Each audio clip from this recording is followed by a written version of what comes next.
This is CGTN, China Global Television Network.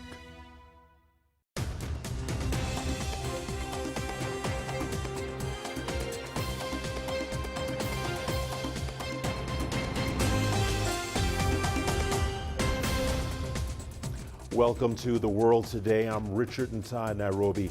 Here's what's ahead. Dozens of people killed in a fuel tanker blast in Sierra Leone's capital. The UN Security Council calls for an end to Ethiopia's fighting, this as opposition groups form an alliance to oust Prime Minister Abiy Ahmed. And tens of thousands march in Glasgow against climate change. Once again, welcome to The World Today. We begin in Sierra Leone, where dozens of people have been killed after a fuel tanker exploded. A state-run morgue has received at least 91 bodies. Official reports several people are in critical condition. The Director of Communications for the National Disaster Management Agency, Mohammed Lamrain Ba, says rescue efforts have ended. Video footage of the blast has been circulating on social media. Families are seen looking for their loved ones as several badly burned victims lay on the streets of Freetown. The Friday incident happened in a suburb of the capital, Freetown, after a truck carrying fuel collided with another truck. Well, for the latest on the situation in Sierra Leone, we spoke to Eric Kawa, a freelance journalist based in the capital, Freetown. Media houses are reporting that 84 people at least lost their lives, and as well, many more updates are on the social media. You can hear people say hundreds more, but it was a really serious issue, and people have been moved to the nearby hospital, which is the satellite hospital at Rokupa nearby, and also so others have been referred to the Connaught Hospital and other hospitals so far. So it is really indeed an unfortunate incident that happened in the late hours of yesterday. So yet, many actions are on the way to see how much more the situation can be put under control. But then, of course, it's unfortunate. But we saw the mayor of Freetown, who made a statement yesterday sympathizing with the people who've lost their lives. And of course, she also noted that the deputy was also at the scene to see how much more they could help in terms of giving emergency responses. And of course, the head of the National Disaster Response Team was also there, who was also there to see how much more they could put the situation under control. And that is a very busy place where maybe not only residents of that locality were actually affected, because it's like a transit point from one point to another. People might be there doing business, others are there waiting to get some connecting transportation to go to other areas. And that was a time when probably you would say many people are coming from work and heading to their different homes.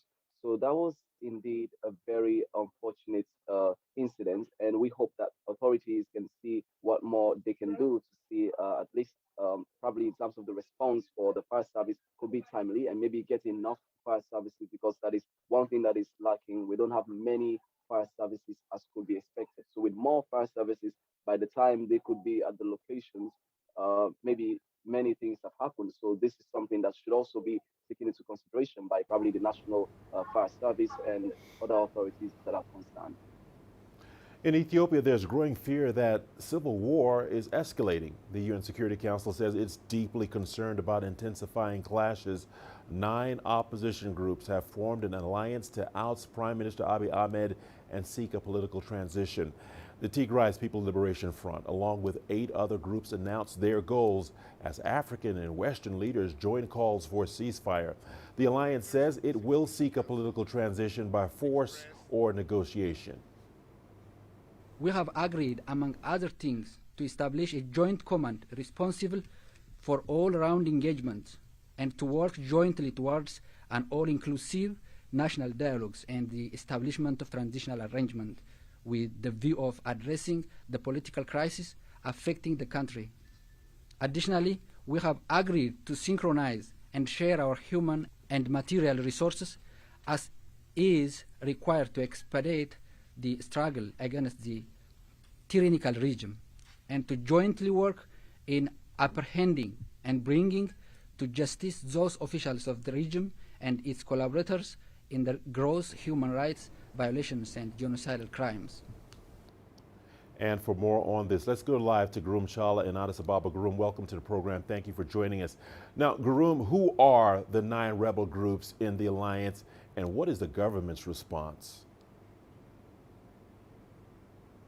Well, the rebel groups, as you have said, are majorly containing groups like the Oromo Liberation Army or OLF, and the TPLF and others from different parts of the country. They like to call themselves federalist and non-federalist force, and they are based mostly in the United States of America. Government officials' response, especially the authorities we try to speak to from the Foreign Ministry and also around the Prime Minister's office, have generally said these are a group of jokers who are trying to claim something that doesn't exist. This is a government formed out of a fair and square election, which was held just months back in September. Prime Minister Abiy Ahmed and his cabinet were endorsed by the country's parliament. How are they planning to take away hundreds of millions of people's votes and try to establish a government, according to them, by force? So this is the kind of response that we're hearing. Ethiopians are also taking the matter into social media and are commenting on it. Most people, I can tell you that they are not really taking this matter seriously. But all in all, we have to understand that the political situation in the country is not something that to play with, as things are now shifting to the battlefield, because security comes first to stabilize the country. So whether there is a grouping in America or here, the first priority, especially to benefit the people, should be coming together for the peace of the country. That's according to most people we speak to Addis Ababa city. Well, Gurum, on top of what you've just said, the Prime Minister, listen to this, has called on citizens to take up arms to defend the capital.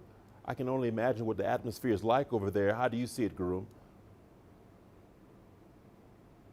Across the country, thousands and thousands of people are now marching out on the streets, out in the stadiums and squares, supporting this call. You might have seen it in different platforms, and we're also repeatedly reporting this since 3 days back, and since the Prime Minister made that call: protect, defend the sovereignty of Ethiopia by your blood, through arms, join the army so that the territorial integrity of Ethiopia can be intact. So the response has been overwhelming. We're observing here in Addis Ababa as well, thousands of people are being enlisted. Hundreds are already in different camps. They were sent off last 2 days. So you can see that the response is very overwhelming, very positive from the people's side, replying for the call that you have just mentioned from the Prime Minister to defend their country. All right, Gurum Chala, let's leave it there for now. Thank you for keeping us up to date with the very latest.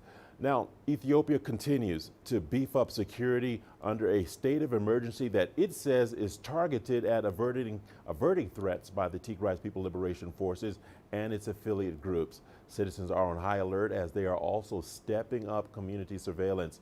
Coletta Wanjohi reports from Addis Ababa. From here, we can get a glimpse of some parts of or some streets in the city. It seems like a normal day for many people and traffic moving freely. There is no panic buying, at least in the shopping areas that I've visited, although some friends have said that they are stocking up on essential items gradually, just as a precaution. Night activities in the city are reducing, with many preferring to rush home as soon as they can. Security has been heightened. We have seen security officers doing house-to-house checks. Some foreigners are leaving the country, some out of their own decision, while others because of advice from their employers and embassies. Others have decided to stay and analyze the situation first. The government has downplayed threats by the Tigray People's Liberation Front and its affiliate groups that they will enter the capital city, Addis Ababa. But everybody here is highly cautious. A new alliance of anti-government parties has threatened to oust Prime Minister Abiy Ahmed or to push for negotiations for a transitional government, opening up for more speculation on how events may unfold in the coming days. Coletta Wanjohi, CGTN, Addis Ababa.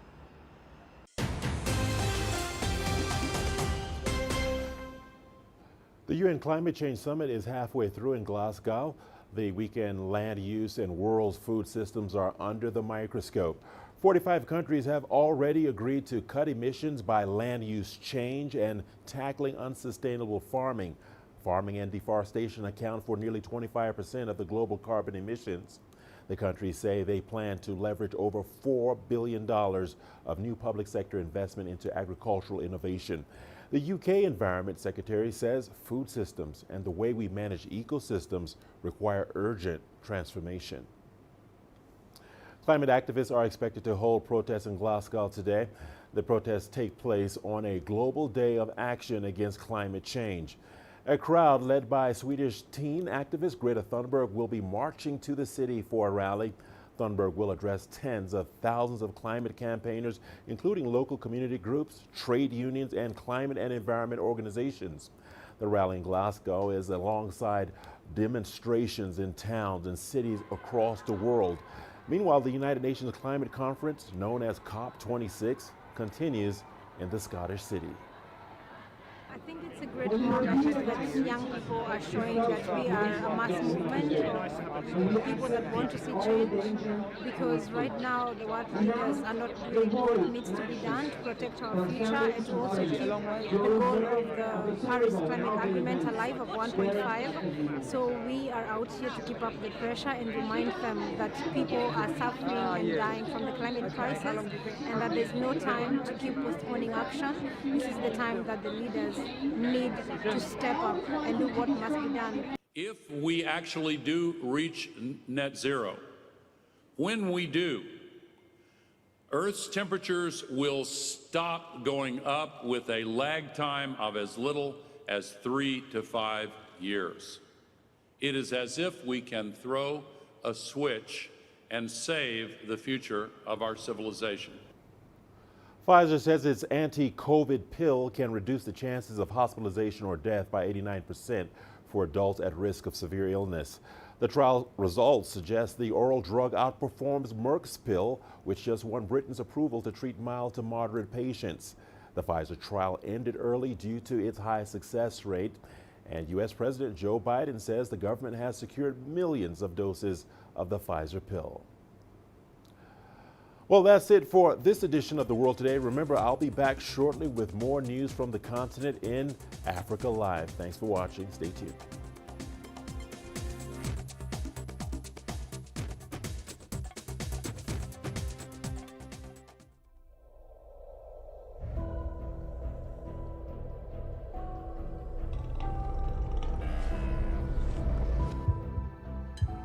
It's just taken me completely out of my depth, but at the same time, it's exciting.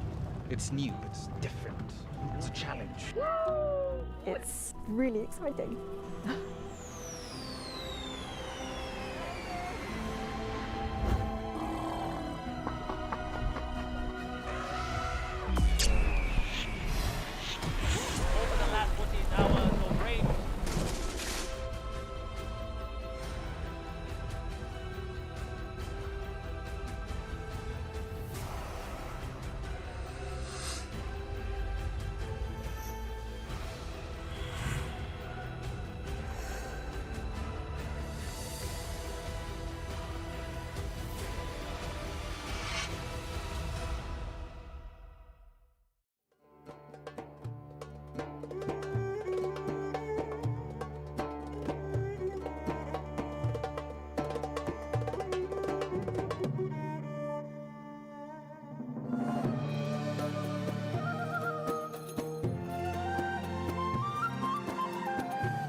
This is CGTN, China Global Television Network.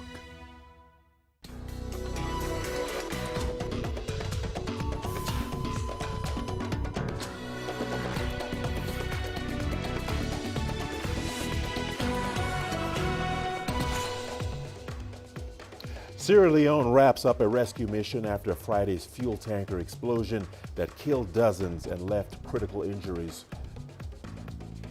The UN Security Council calls for an end to Ethiopia's fighting. And in Niger, male contestants showcase their best attributes to a female jury. Hello and welcome to Africa Live. As always, great to have you with us. I'm Richard Nta, live in Nairobi. And for those of you joining us from across the continent and around the globe, we thank you for joining us. Let's take a look at other stories making headlines this hour. South Africa announces successful bidders in its latest round of renewable energy projects. And in sports, Nigeria's UFC welterweight champion Kamuro set for a fight against Covington in New York. Once again, welcome to Africa Live. Great to have you along with us for this hour. We begin in Sierra Leone, where dozens of people have been killed after a fuel tanker exploded. A state-run morgue has received at least 91 bodies. Officials report several people are in critical condition. Director of Communications for the National Disaster Management Agency, Mohamed Lamra Ba, says rescue efforts have ended. Video footage of the blast has been circulating on social media. Families are seen looking for their loved ones as several bodies lay on the streets of Freetown. The Friday incident happened in the suburb of the capital, Freetown, after a truck carrying fuel collided with another truck. Well, for the latest on this situation in Sierra Leone, we spoke to Eric Kawa, a freelance journalist based in the capital, Freetown. Let's take a listen. Media houses are reporting that 84 people at least lost their lives, and as well, many more updates are on the social media. You can hear people say hundreds more, but it was a really serious issue, and people have been moved to the nearby hospital, which is the satellite hospital at Rokupa nearby, and also so others have been referred to the Connaught Hospital and other hospitals so far. So it is really indeed an unfortunate incident that happened in the late hours of yesterday. So yet, many actions are on the way to see how much more the situation can be put under control. But then, of course, it's unfortunate. But we saw the mayor of Freetown who made a statement yesterday sympathizing with the people who've lost their lives. And of course, she also noted that the deputy was also at the scene to see how much more they could help in terms of giving emergency responses. And of course, the head of the National Disaster Response Team was also there, who was also there to see how much more they could put the situation under control. And that is a very busy place where maybe not only residents of that locality were actually affected, because it's like a transit point from one point to another. People might be there doing business, others are there waiting to get some connecting transportation to go to other areas. And that was a time when probably you would say many people are coming from work and heading to their different homes.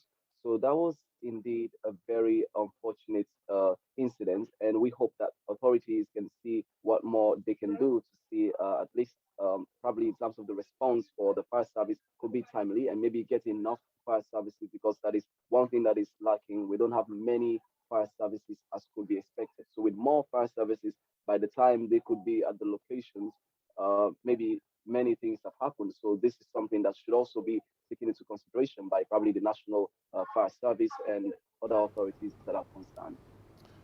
In Ethiopia, there's growing fears that civil war is escalating.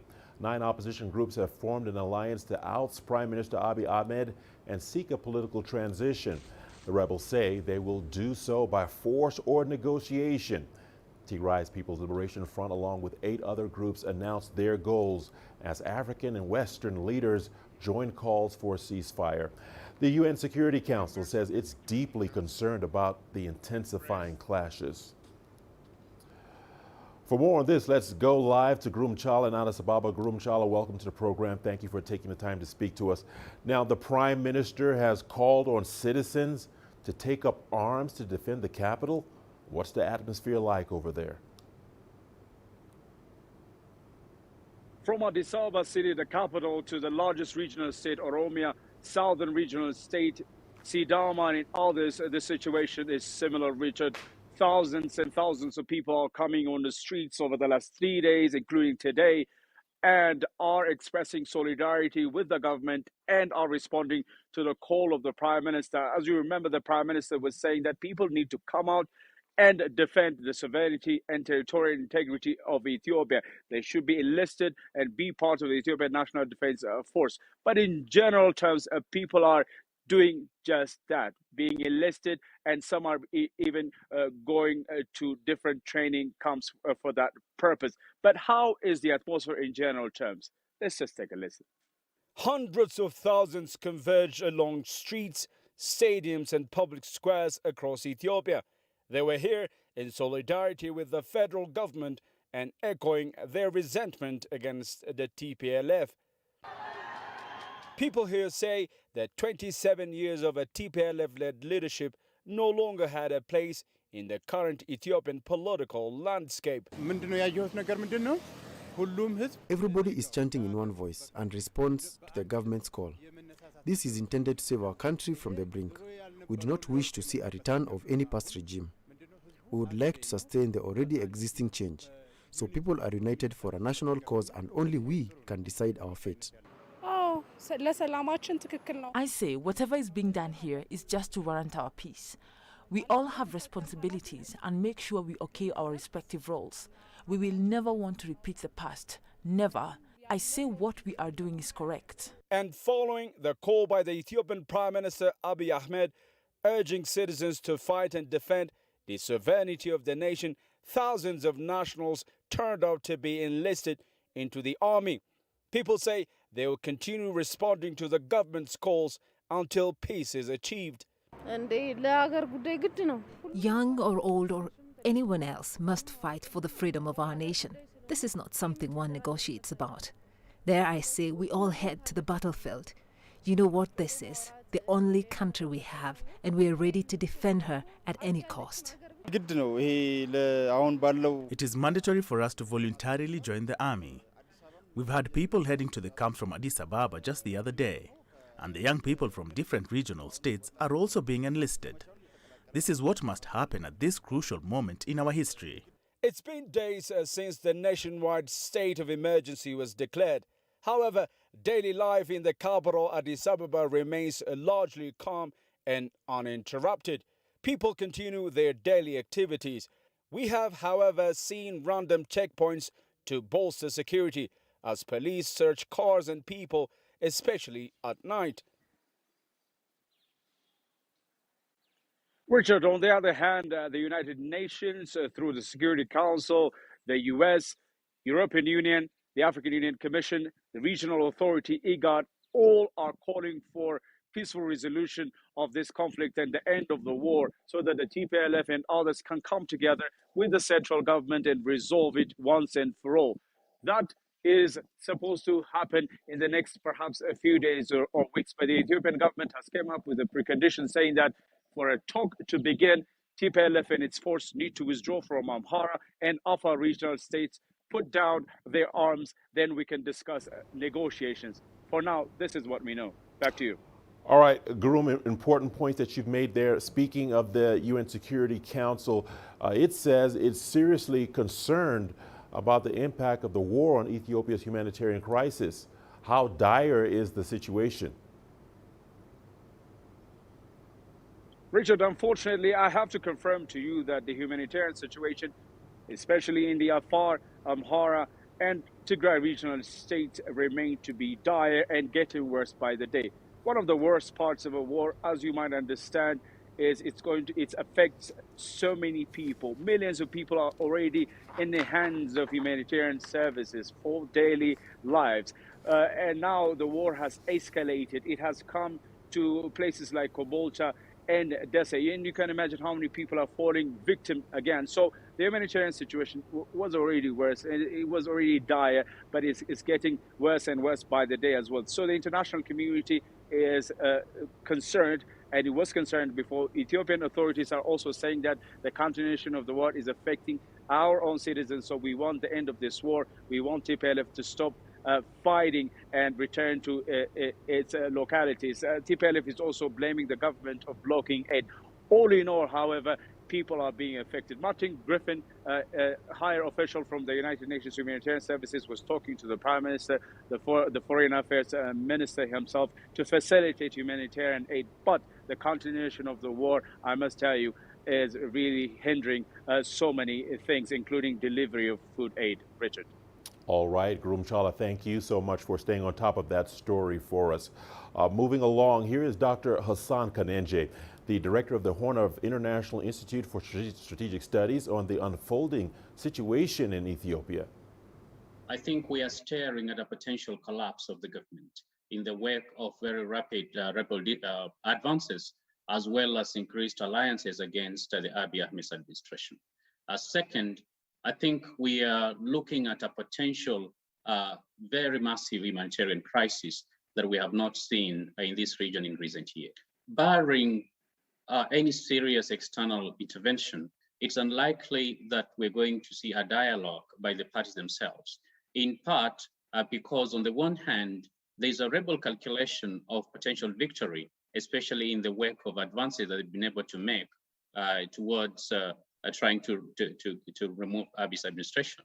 But secondly, there's also a calculation on the government side, or a desire to try and reclaim some of the battlefield advantages they've been able to lose or to cede to the rebels before perhaps any form of dialogue can be able to be initiated.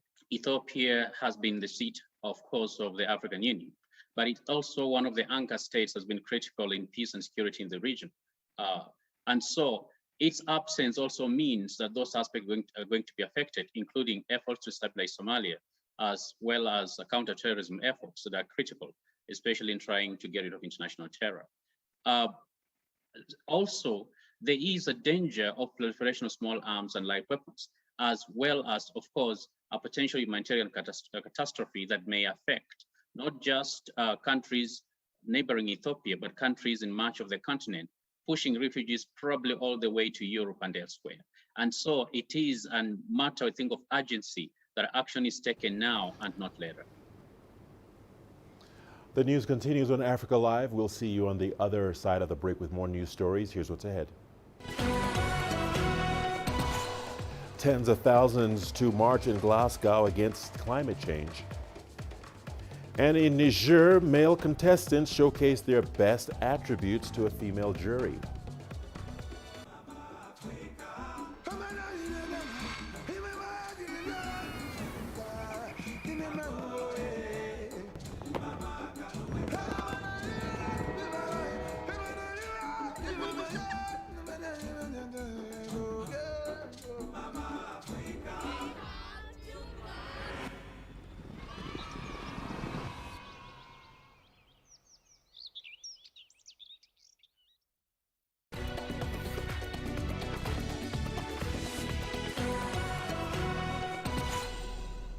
Welcome back to Africa Live. Thanks for sticking with us. The United UN Climate Change Summit is halfway through in Glasgow. The weekend, land use and world's food systems are under the microscope. 45 countries have already agreed to cut emissions by land use change and tackling unsustainable farming. Farming and deforestation account for nearly 25% of the global carbon emissions. The countries say they plan to leverage over $4 billion of new public sector investment into agricultural innovation. The UK Environment Secretary says food systems and the way we manage ecosystems require urgent transformation. Thousands of climate activists are expected to hold protests in Glasgow today as COP26 continues. The protests take place on a global day of action against climate change. A crowd led by Swedish teen activist Greta Thunberg will be marching to the Scottish city for a rally.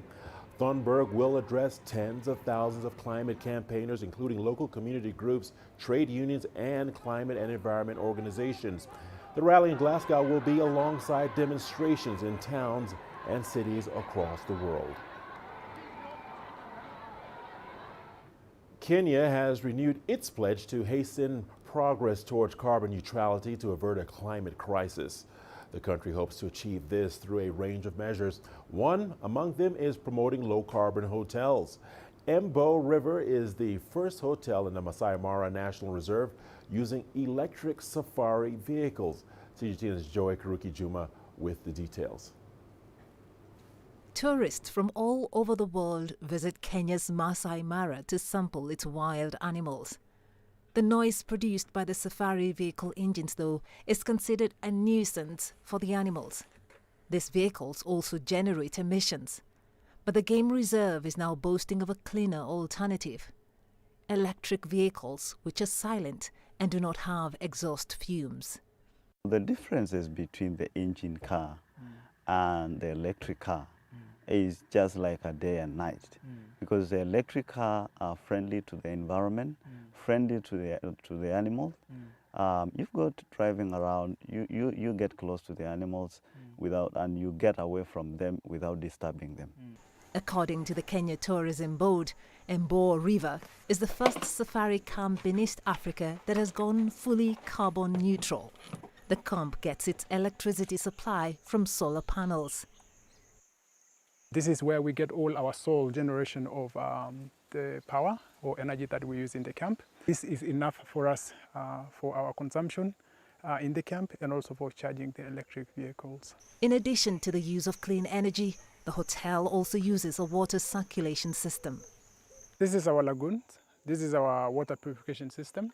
And it actually receives water from the tents and from all the toilets that will be within the area, which one of the toilets is a public toilet here.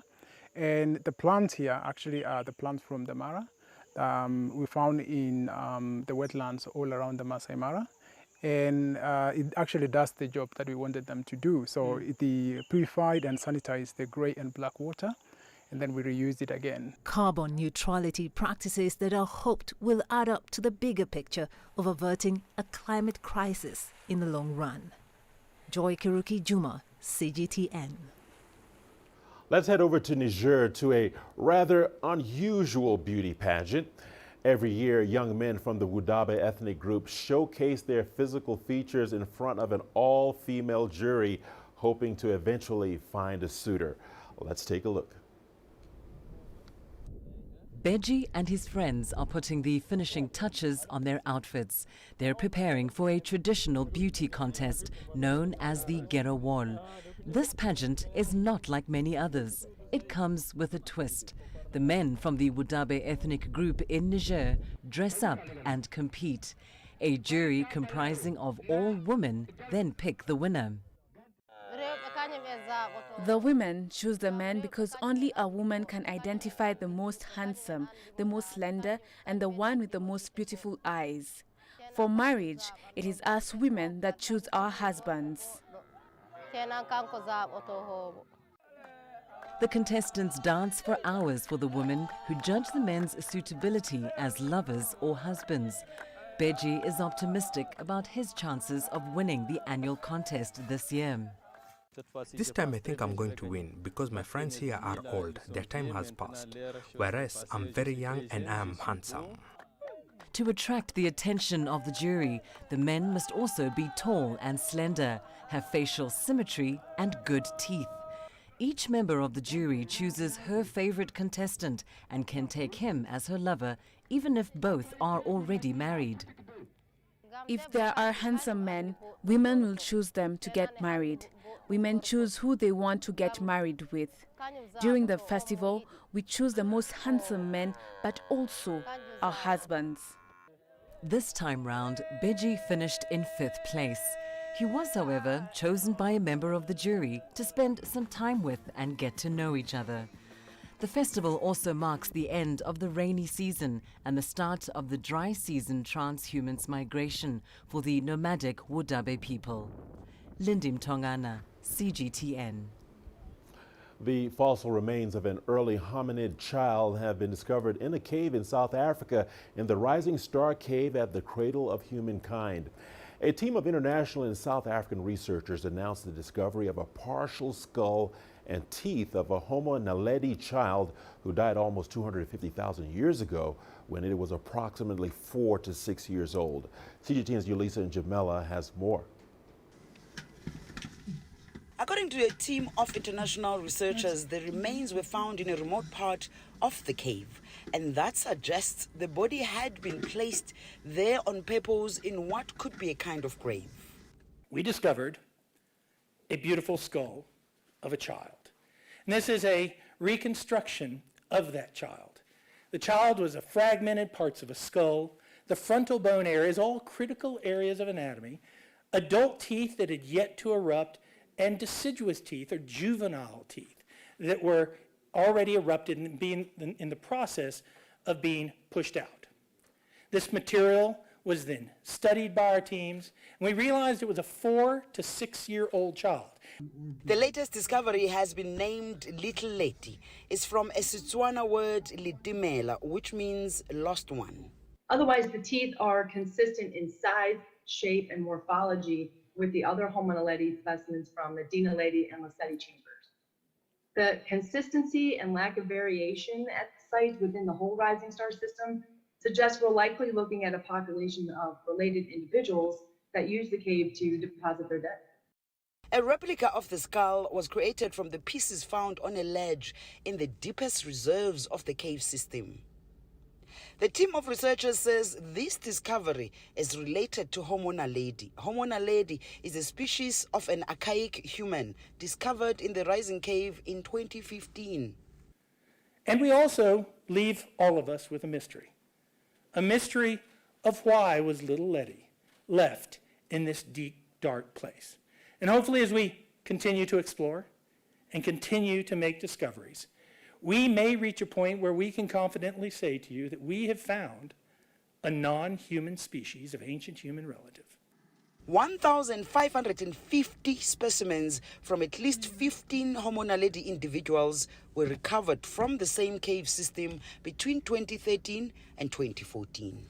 The researchers say exploration continues, with more secrets likely to be revealed, secrets that may make humans change the way they view themselves. Yolisa Njamela for CGTN in Johannesburg, South Africa. All right, time now for a short break. We've got your business news coming up. Don't go away. Here's a peek at the headlines. Kenyan shilling weakens sharply against the U.S. dollar. And South Africa announces successful bidders in the latest round of renewable energy projects.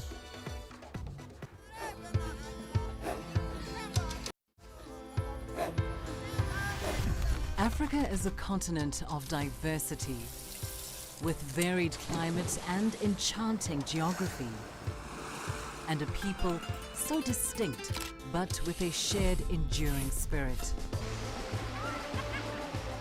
We are at the heart of the continent to bring you the untold stories. Let's have a look. We celebrate Africa as it shapes its own destiny. Aden, Tunis, Cairo, Juba, Johannesburg, Ethiopia, Tanzania. Africa Live. Find your voice. Africa is the nexus of enterprise, and global business will tell you why it matters. From the mega investment projects to multi-billion-dollar mergers and acquisitions. Africa today collects, just in terms of revenues from taxes alone, $545 billion a year. If you take 10% of that and you devote it to the energy sector, problem solved. All this on Global Business, weekdays at this time on CGTN.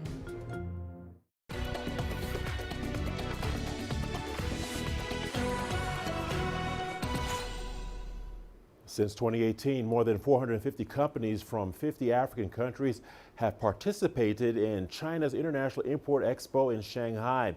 This year, the number is expected to be higher. Let's bring in Ken Kachinga, Chief Economist and CEO of Mentoria Economics Kenya.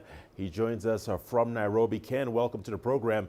CIIE has grown into a key channel for products worldwide. How can Africa maximize on the benefits of the exhibition offers? Ken? Many thanks, Richard. Indeed, the CIIE, the China Import Expo, the first of its kind in the world, was designed to help China to bridge trade with the rest of the world, particularly with African countries and other countries. For example, if you look at trade between Kenya and China, Kenya imports almost $3.9 billion worth of produce from China, but only exports possibly $100 million to China. So that great imbalance is what is one of the motivating factors. Now, I think African countries have started to take advantage of this opportunity to sell their products into China. But I think the challenge is many countries use it as a one-off opportunity. I think what needs to happen is countries need to have a China strategy, a long-term China strategy, given that China is a vast economy with many opportunities. Most countries in Africa need to have a proper China strategy that looks about understanding the history, the culture, exchange programs, being able to really bridge that level of information between the two countries so that we can have long-term meaningful progress. All right, Ken, let's stay on that and unpack that a little more. You've talked about the import-export disparity. As you know, one key challenge for Africa has been the production quantity and quality when exporting to China. How can this challenge actually be addressed, Ken? Well, indeed, there have been some challenges. If you look at the agricultural produce sector, one of the challenges has been for African businesses to adopt what they call phytosanitary standards that meet the Chinese market. So I think there has been a bit of tightening of the protocols required to meet those standards. Farmers have been educated. And if you look at, for example, here in Kenya, where we're exploring the possibilities of exporting frozen avocado flowers to China, then that presents a big opportunity. If you look at a country like Tanzania, where they export cassava, for example, the challenge there has been the global prices tend to be very low, much lower than the cost of production. So there's also that issue of pricing. The pricing needs to be right so that there's sufficient profit for the farmers to be able to find it attractive.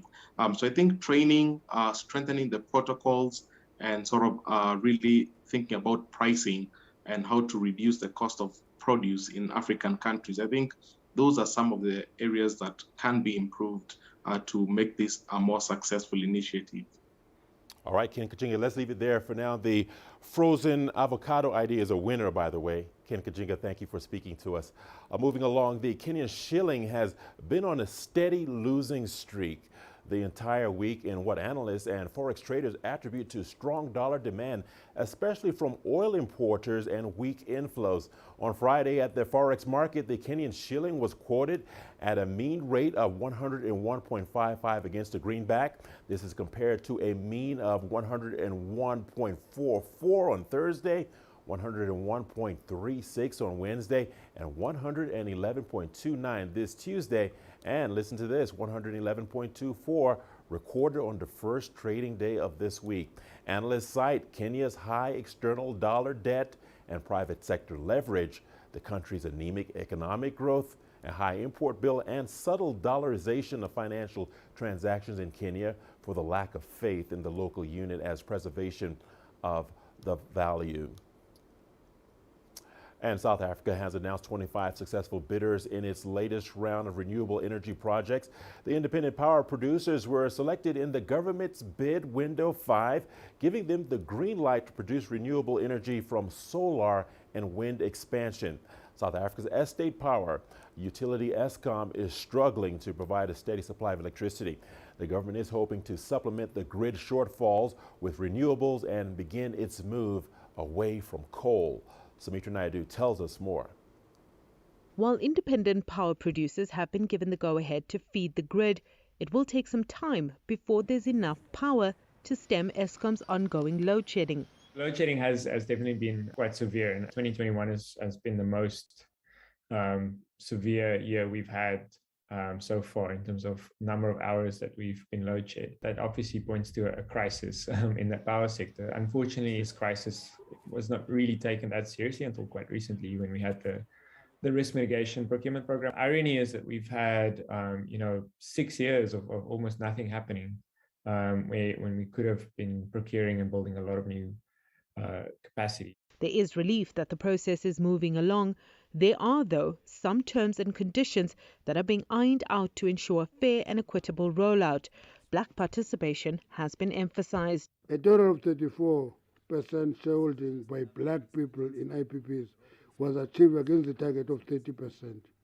So the DMRE not only requires participation by black South Africans at project level, but also requires participation across the entire renewable energy value chain. The department was pleased that the latest bid window attracted more female participation. For the first time, we introduced the target of 5% ownership by black women in projects. It is very encouraging that we have already achieved 7% commitment. The request for proposal required projects to commit at least 40% local content during construction, which has always been a shortcoming with renewable energy. South Africa wants the bidders to bring their projects to a financial close in the next 6 months and to commercial closure within the next 3 years. These projects are expected to add over 2,500 watts to the national grid. So the successful bidders are largely being led by international companies. But to be clear, South Africans own on average 49% of the awarded projects. Most often these are BEE companies and community trusts. New bid windows 6 and 7 are expected to follow this round shortly. Richard Nta, CGTN, Johannesburg, South Africa. Tunisia hosted the first Mediterranean conference to support sustainable development in Libya. This international conference attracted experts from Mediterranean countries and the world. They discussed the importance of the private sector to achieve the sustainable development goals by 2030. The International Mediterranean Conference on the role of the private sector in achieving sustainable development goals in Libya was initiated by the Libyan National Planning Council with the support of the United Nations Development Program. The idea behind this Mediterranean conference is to boost partnerships in the Mediterranean area, to adopt adequate legislation and exchange of expertise and experiences among member states. We are valuing this geographical position and its human resources. This event paves the way for the Tunisian, Algerian, Libyan and Mediterranean entrepreneurs to work together in PPP projects. Libya focuses on the role of the private and public sectors in putting in place real policies and strategies while implementing reforms to achieve the goals of sustainable development. This project requires dialogue, B2B partnerships, and common projects between these two important sectors. The Libyan Minister of Labor and Rehabilitation explained that his country has launched a program to train and rehabilitate private sector workers while attracting foreign workforce. Ali Al-Abed added that Libya is determined to achieve sustainable development goals by 2030. The Government of National Unity in Libya and the Ministry of Labor and Rehabilitation have made an in-depth study to evaluate the country's educational program to adapt it to the job market needs.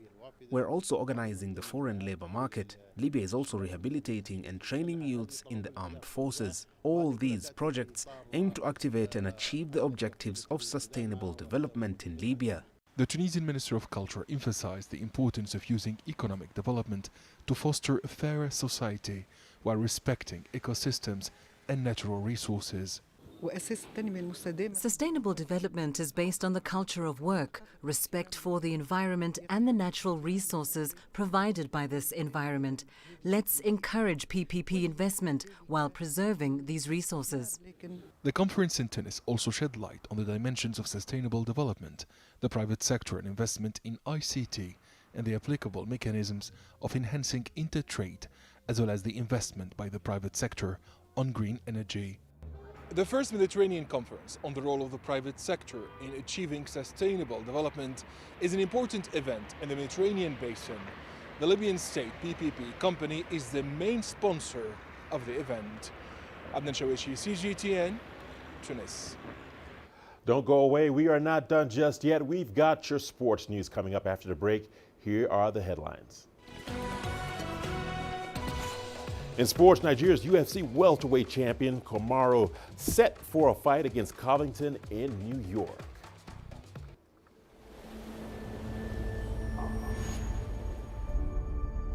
How would you create your legend? On the fields,